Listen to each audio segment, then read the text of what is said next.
Today we'll be working on lesson 1.6, finding inverse functions graphically and algebraically. We're going to start by finding the inverse algebraically. So we're going to be doing the first part now. So let's start with number 1, graph the linear parent function y equals x in color 1. I'm going to do it in black. So when I say I want to graph y equals x, basically what I'm talking about is that x and y are going to be equal to each other. So if x is 0, y is 0. If x is negative 1, y is negative 1.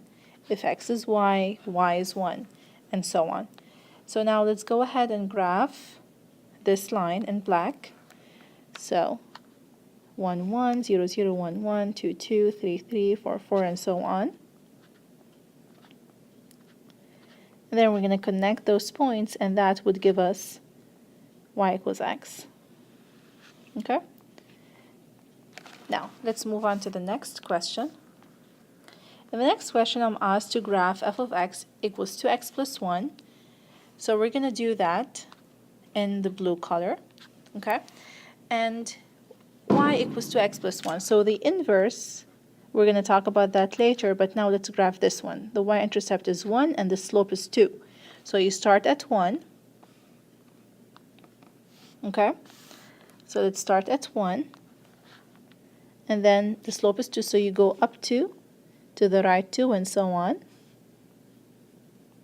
Or you go down 2 and to the left 1, and so on.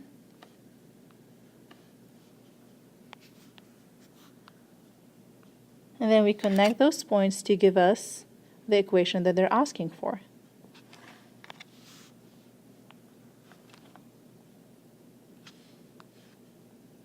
So that's y equals 2x plus 1 in blue. Now, in order to find the inverse, let's take, if they say graphically, what you need to do is to take a couple of points from this equation, which is y equals 2x plus 1. Okay? So the first step again is to find some points on this line. So I'm going to take this point, which is negative 1, negative 1. I'm going to take another point. Let's say I'm going to take this point, which is negative 2 and negative 3. I'm going to take some other points like this one. It's 0, 1. Let's take some other points. This one, it's, as you can see, 1, 3. Okay? So in order to find the inverse, you got those points. Now, what you need to do, I'm going to choose another color, let's say green, to do the inverse. What you need to do is you need to switch the x and y to get the inverse. So then, negative 1, this does not really switch. The other one, you just switch them, and that would give you the inverse. So instead of 0, 1, you put 1, 0. Instead of 1, 3, you put 3, 1. So these are the new points for the inverse. Now, after you flip those points, you need to plot those points, and this will give you your inverse. So the first one is negative 1, and then it's negative 3, negative 2. It's 1, 0, and 3, 1. Now, if you want to be more precise, you can actually take more points if you want to. So you can just connect those points, and that's going to be your inverse. The inverse of y equals 2x plus 1. That's it. So let's review the steps to find the inverse of a function graphically. The first step is you need to graph the function that they are giving you, and we did. After you graph it, you take a couple of points from the line, you put them in a table, and then to find the inverse, you switch the x and y, basically flip every single point. Then you plot those points, connect those points, and that would be the graph of the inverse. Now let's go ahead and do the next one. Y equals negative 6. We're going to do it, let's say, in different colors so we can actually see the difference. Let's say purple. So y equals negative 6. This is a horizontal line passing through negative 6. So let's do that. Negative 6 is going to be somewhere over here. okay? And then you draw a horizontal line going through it. So y equals to negative 6. Now, to be honest with you, we are supposed to be filling a table over here with some points from the line, but think of it. In order to find the inverse of any point, you flip the x and y. So if they're telling you that you have an equation that is y equals negative 6, what would be the inverse? X equals negative 6. So see what we did? We just put x instead of y, and that would be our inverse. So x equals negative 6 is going to be our inverse function. So let's find y equals negative 6. That's not it. So it's going to be a vertical line going through negative 6. X equals negative 6. Now, I would like to show you how you can put points just in case you would like to try that. So, take a couple of points from here on the line, and let's put them in the table. So the first one is 0, negative 6.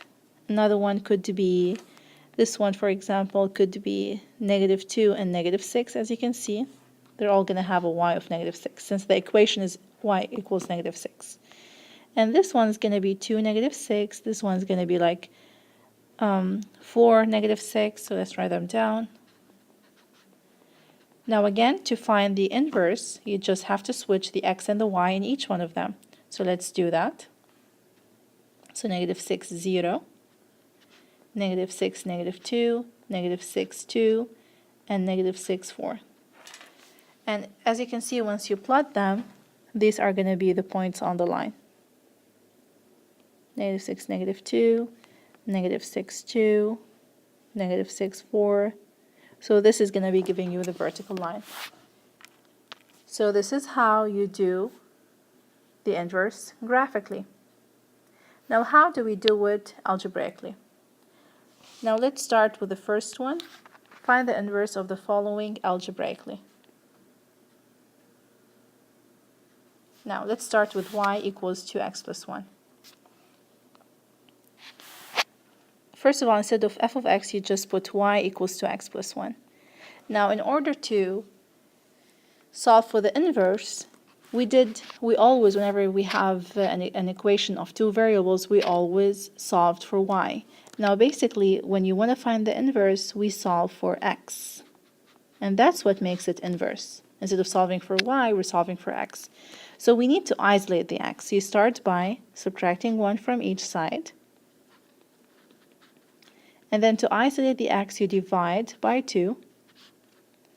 So your answer is going to be x is equal to y over 2. You can just say half y minus half. So the equation is going to be x is equal to half y, or y over 2, minus half. That's going to be your equation.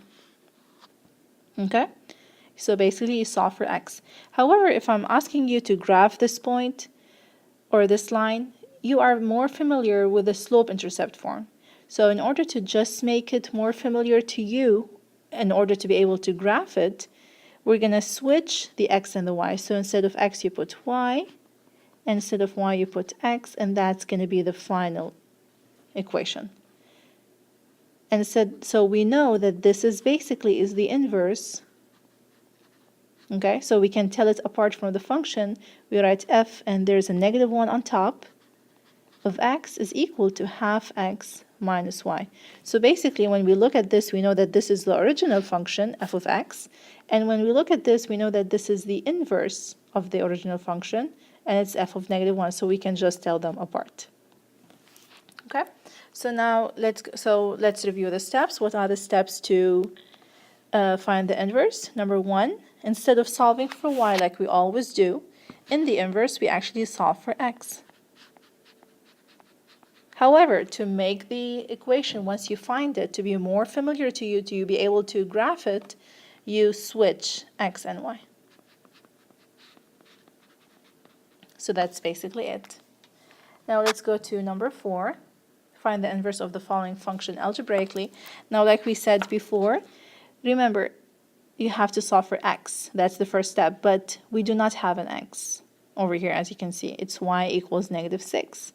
So what you do is you move on to the next step, which is basically switch x and y. So instead of y, you put x, and that would be your inverse function.